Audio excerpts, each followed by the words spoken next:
Okay, we'll discuss the first question. Third question first. What is white noise?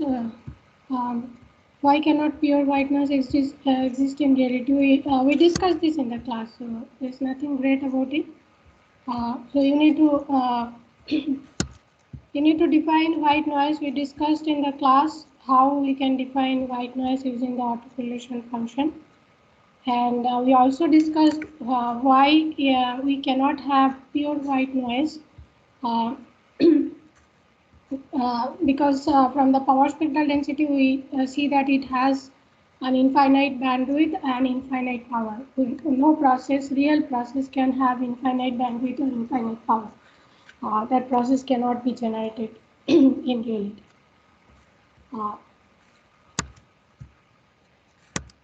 Then when can you approximate a real world noise as white noise? That was also discussed in the class. So you need to give this answer. So any finite bandwidth process whose bandwidth is more than the bandwidth of interest can be approximated as white noise, and you need to give the justification using the samples that we discussed in the class. How we should generate samples, because for processing we need to discretize a process, any system output, and we need to pick the sampling interval in such a way that we do not distort the continuous signal, right? So here we discussed how how a finite bandwidth process can be approximated as white noise when its bandwidth is more than the bandwidth of interest. This explanation has to be given.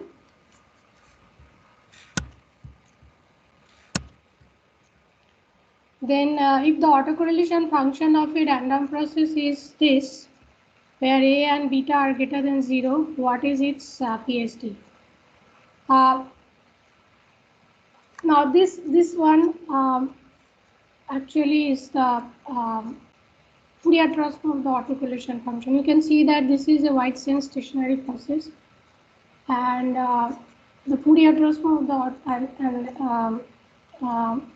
the condition to find the Fourier transform also holds here.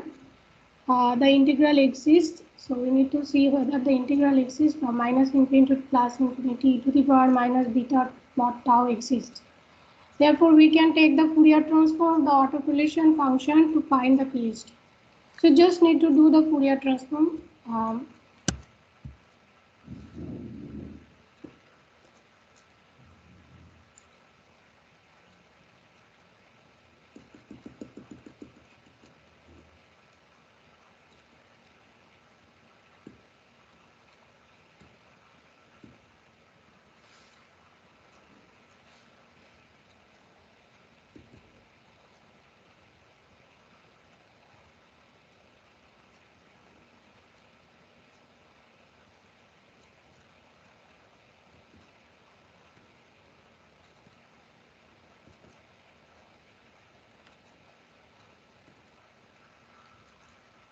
So the autocorrelation function is given as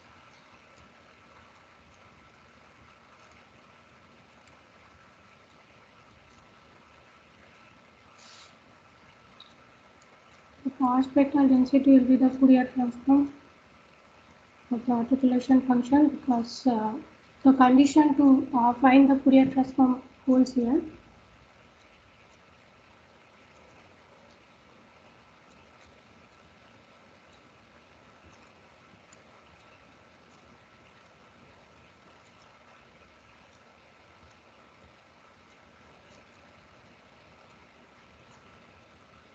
So 2 pi f we can write as omega.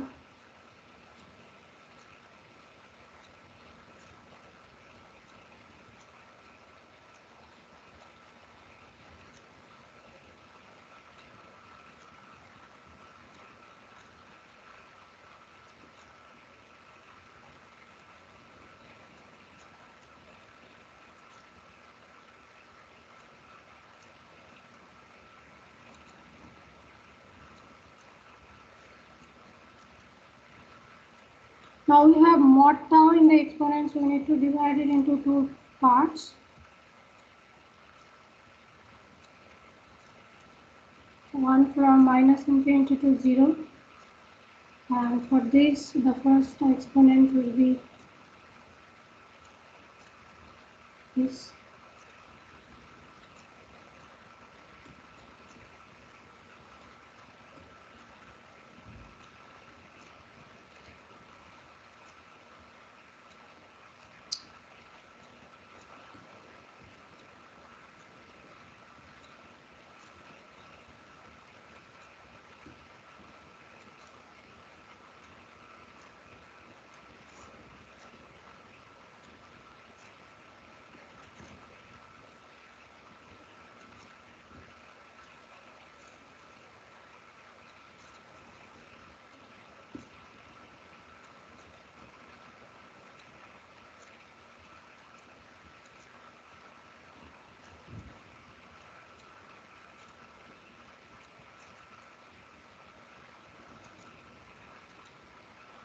And then you just need to do the integration. Once you do the integration and rearrange all the terms, simplify all the terms, this is what you and write in terms of omega.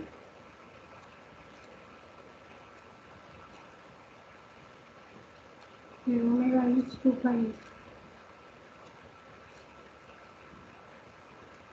Okay, so this is the power spectral density of the autocorrelation function. So this autocorrelation, the process with this type of autocorrelation function is called Gauss-Markov process.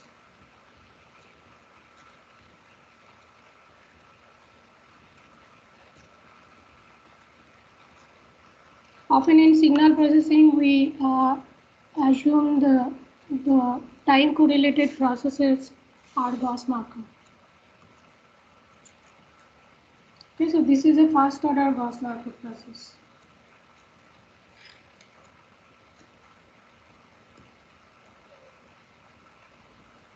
Okay.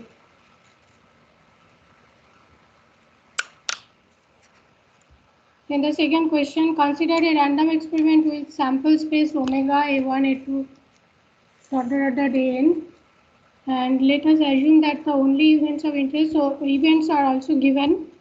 So it has 4 events, null, sample space, then this a1 and a2 to n, and we need to consider this mapping function. Now you can easily understand that I must be an integer because x always operates on the outcomes, and when we write ai, I has to be one of these. So I has to be an integer heading from 1 to n. So this is the mapping function given. It's clearly written that ai belongs to the sample space. So there's no ambiguity or no confusion about whether I is real or complex. Can this mapping qualify as a random variable for the defined f? What did you find? Did you find it to be a valid random variable?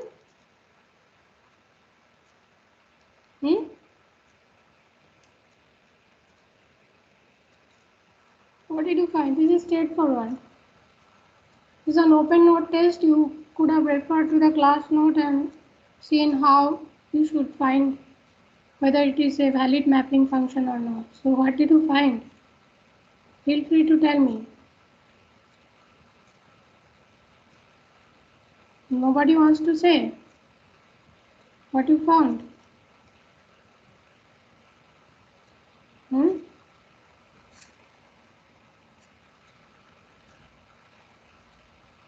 What, did you attend this question or not?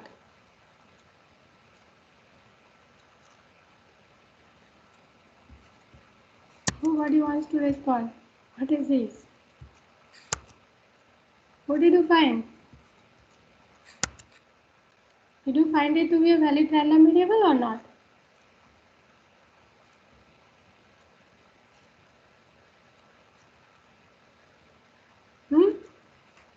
Ma'am, it is a valid random variable. So Nikita is saying it is a valid random variable. How about others? Yes, ma'am. It is not Valid random variable. Sujit says not valid random variable. Apu says it's a valid random variable. How about others? Murali, Nilay and Ajita, have you done this? Yes, ma'am. I found it's not a valid random variable. Okay, Nilay and Ajita. See, don't feel afraid. I mean, you can always participate in the discussion with an open mind. This is not going to affect anything. Even if you tell me something wrong, nothing is going to happen.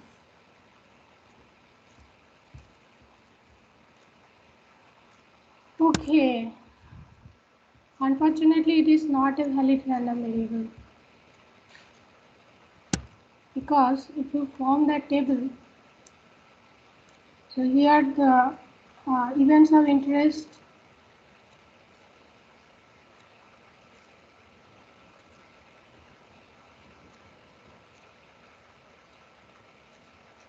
and then we have the null set and the sample space. So these are the events, right? And to find whether mapping function is a valid random variable or not, we need to consider all the values that the random variable takes, right? So let's start from some negative value. Let's say 1, minus 1. So when it is minus 1, which outcome do we have? Which AI do we have here? And then we'll write the corresponding event. When it is minus 1, we do not have anything other than the null set, null event. When it is 0, then also we have nothing, because as per the rule, it cannot have a 0 value. It can only have values from 1 to n square. So this is also a null event. When we have 1, so here what we are trying to find? We are trying to find all the AIs such that x of AI is less than equal to small x. So when small x is equal to 0, we don't have any I. Therefore, it is a null event. When small x is equal to 1, we have a1. Okay. For this, there is an event. But how about, say, 4? Similarly, 2, 3 we can do. Let's say 4. For 4, what can we say? For 4, we have a1 and a2. But there is no event corresponding to this set, a1 and a2. Either we should have a1 alone or we should have a2 to an. So there is no event here when we consider x is equal to 4. Therefore, this is not a valid random variable.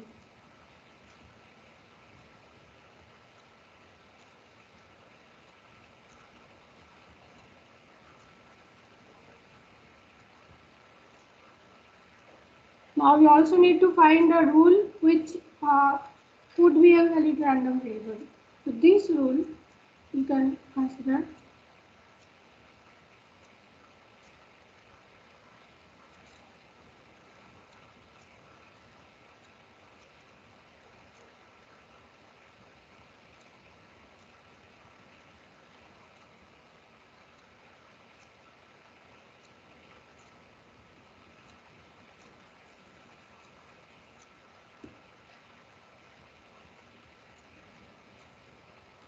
So using this rule, again if you form this table, you will find that either you have A1 as an event or you have the sample space or the null event.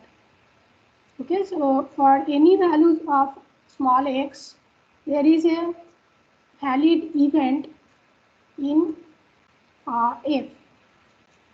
and therefore the rule is a valid random variable. Now you can pick some other rule also. It's not necessary that you have to pick this rule only. As long as you can show that it is a valid random variable using the condition that it should satisfy, you will get full marks. Okay? Any question?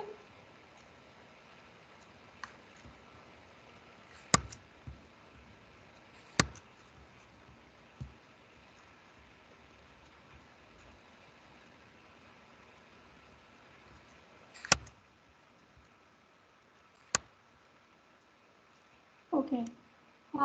The first question, an aircraft in steady level flight is flying east with a speed of 200 meters per second. At some point in time, it passes over 20 degrees south latitude and 30 degrees east longitude at an altitude of 12 kilometers above WGS 84 ellipsoid. At this position, determine the attitude of its body frame with respect to ECF using the coordinate transformation matrix CE to B. Now, from the notation, you can find you can see that we need to align ECF with body frame. So we know what ECF frame is. How the X, Y, and Z axis of the frame are defined. But in this particular case, we need to define the body frame. And for that purpose, we need to use the information given here. It's an aircraft in steady level flight flying east, right?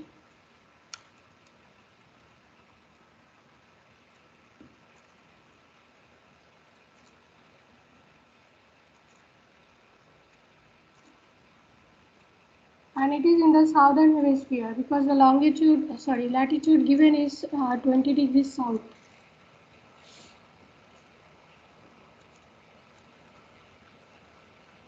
This is X, Y, Z. So these are the X, Y, and Z axis of the ECF frame. And here we have an aircraft at 20 degrees south latitude and I think 70 degrees east longitude. So it will be somewhere here, right?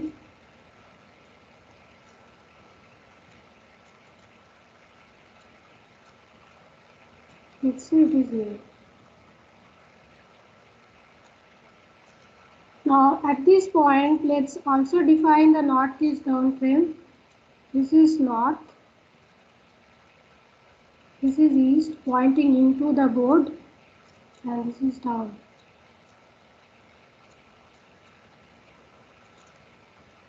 And if we extend this further,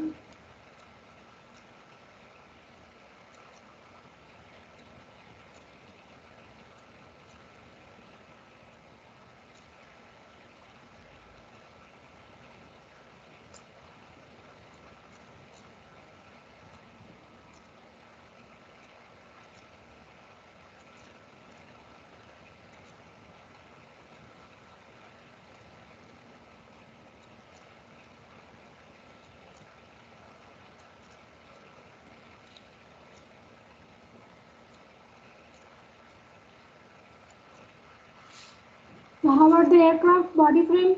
The aircraft is flying east and we know that x-axis is along the forward direction of travel. So this is the x-axis.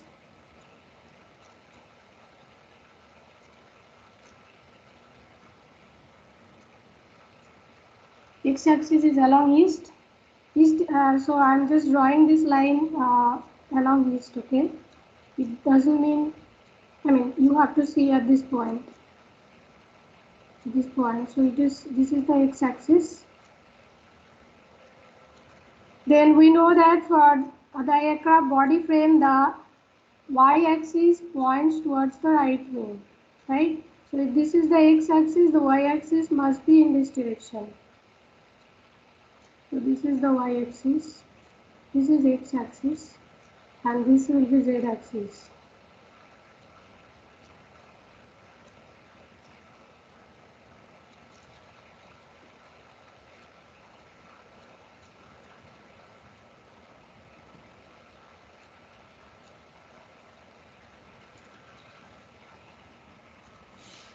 Okay, and we need to align the ECF XYZ axis along the blue lines.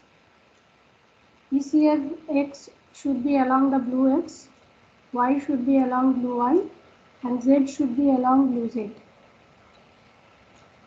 Now this can be divided into two parts. We know that using the coordinate transformation matrix we can accommodate successive rotations. So we need to just multiply the matrices from right to left, right? So first we need to find this matrix. Here we are going from ECF frame to NED frame. The red lines in the southern hemisphere, and then from NED frame to body frame.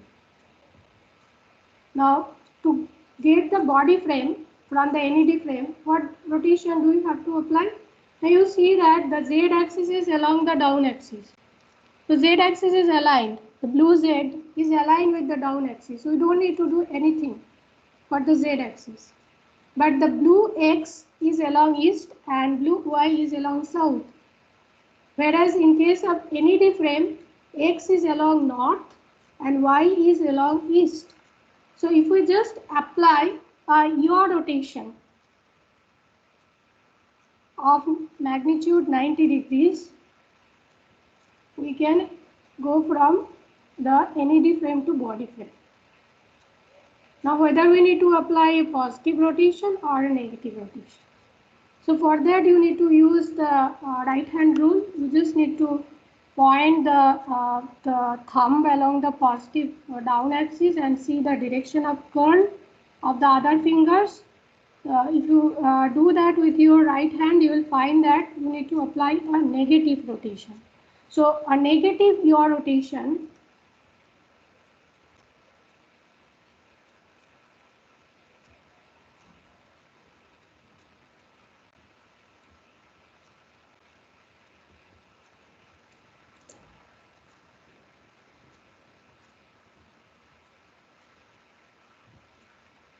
of magnitude 90 degrees will take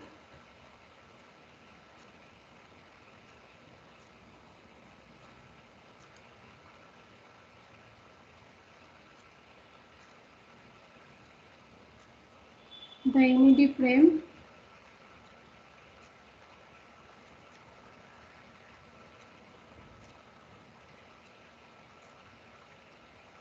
to the body frame.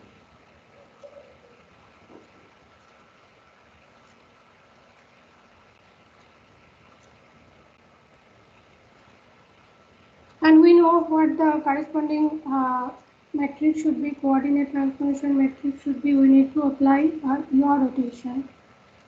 So the Z axis does not change, right? And the magnitude is 90 degrees, right? So you can put cos theta, sin theta, cos theta.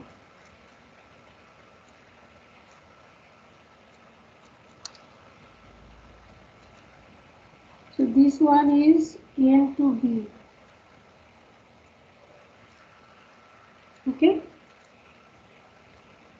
Next we need to find this one, E to N. Now we already discussed a homework problem in the class where we found the Euler rotations for a point in the northern hemisphere. So we found that we need to first apply yaw rotation, then pitch, after that a roll rotation, and that will take the ECF frame to the NED frame. That is for the northern hemisphere. Here it is given for the southern hemisphere.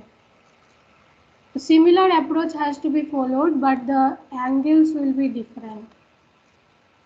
So in this case,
let's say this is where that point is.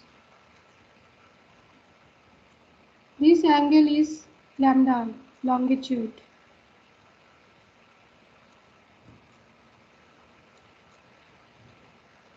So if we extend the down axis, it will intersect the equatorial plane here.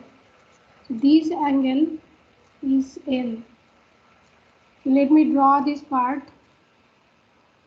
This is the line where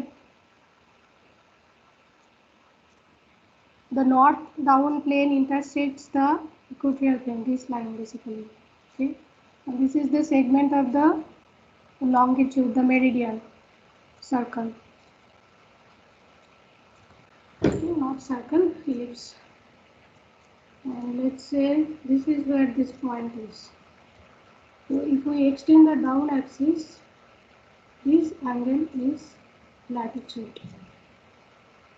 Okay, and this is north, this is down, and this is east. It points into the board. This points into the board. So first we need to apply a yaw rotation. Positive yaw rotation.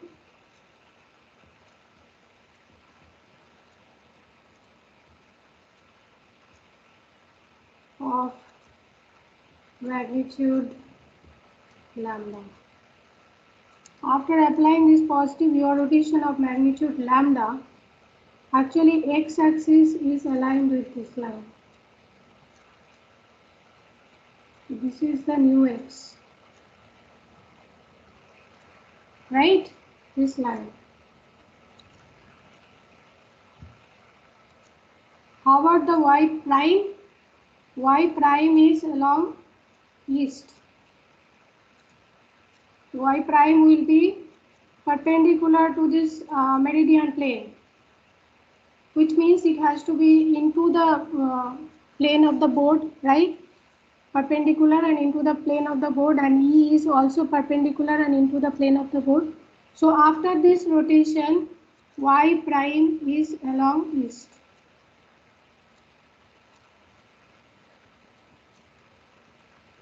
So Y is aligned, right? But north and down are not. I mean, X and Z are not. So this is X prime and this is Z prime. You have applied the yaw rotation about the Z axis. So the Z axis does not change. It remains the same as before. Now our objective is to align this X prime, this line, this X prime line in this direction. Because X has to be aligned with north. So our objective is to align this line with north. Now you can easily see that if we apply a rotation about the east axis of this magnitude, the X prime will be aligned in this direction, right? But actually we want it to be in this direction, and this angle is 90 degrees. So we need to apply pitch rotation of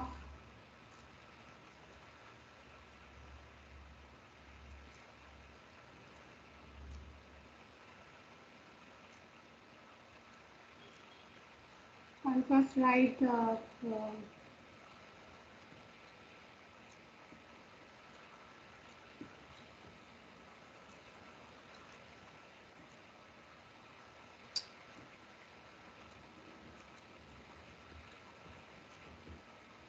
pitch rotation and by, let's say, we'll not write the magnitude because it has a sign also. So we have this 90 degree and then this L will come. Now let's find the sign. You need to do some 3D visualization here. So just think of this this red line. passing through the earth and cutting a plane which is the meridian plane, and east axis is perpendicular to that plane. So about that axis, if you apply a rotation of positive, so this is the axis, if you can think in 3D, so this will be east axis. This rotation is positive. This is positive pitch. Now this is not in the plane of the board, it is perpendicular. Okay? But I just drew this line to show you the direction of positive rotation. So this is positive pitch. Positive pitch means this x-axis, this axis will go down. So the first rotation that we need to apply of magnitude L is actually positive pitch. But the second one of magnitude 90 degree, where this line, this mu x has to actually go up and point along north, is negative because it is going in the opposite direction. So basically this is negative,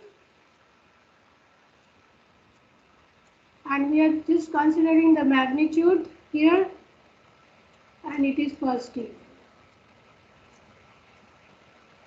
Now, if you consider L to be negative because the point of interest is in the southern hemisphere, you can also write this as minus 90 degrees plus L.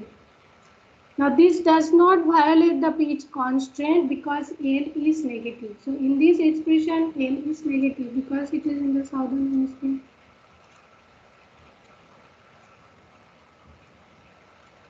Now, after these two rotations, what happens? X-axis is along north. Y-axis has already been pointed along east after this your rotation. So automatically the Z-axis has to be along down because both are right-handed coordinate frame.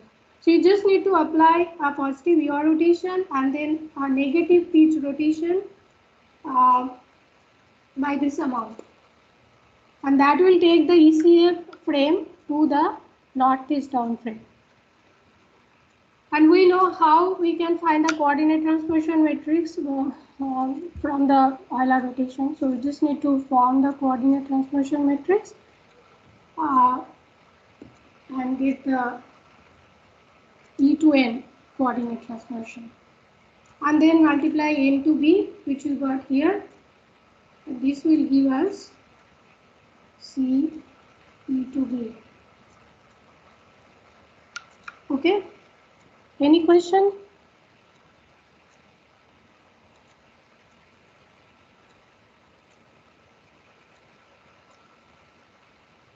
Fine.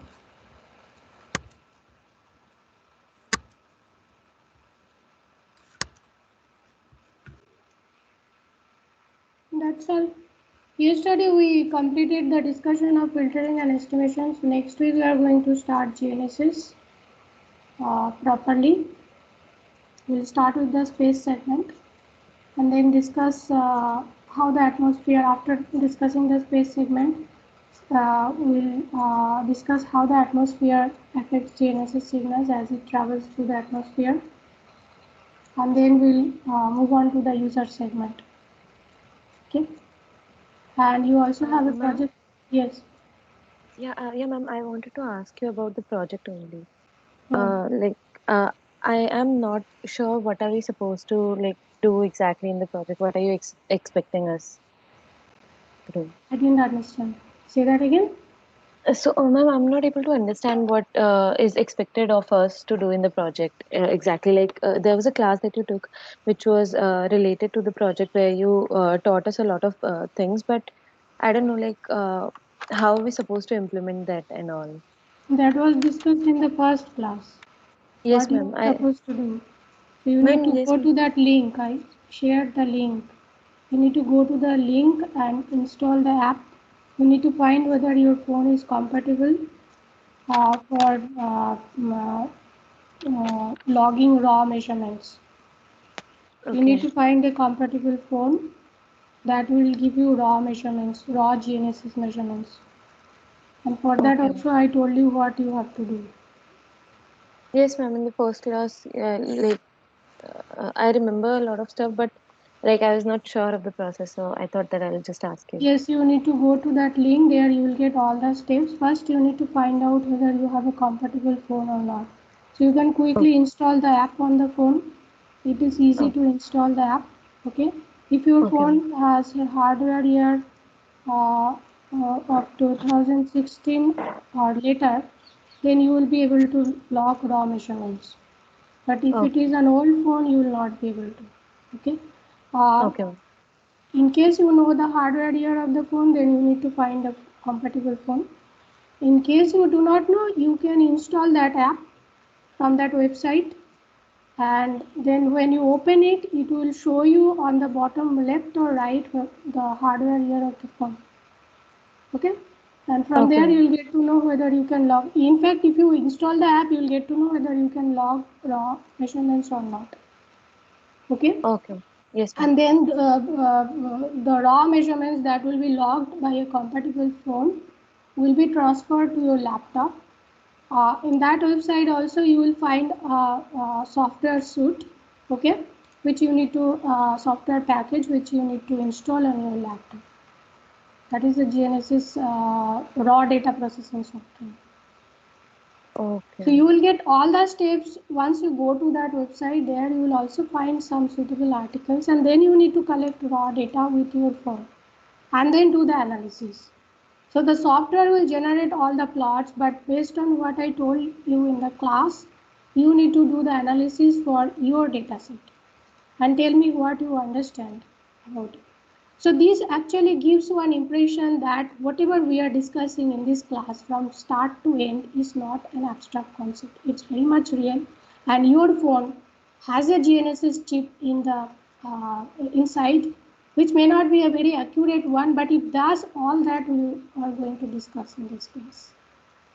So Okay, once ma'am. you do all this, you will get a feel for it. Otherwise, you will find it too abstract. Okay, ma'am. Thank you. Okay. Any other question? Fine.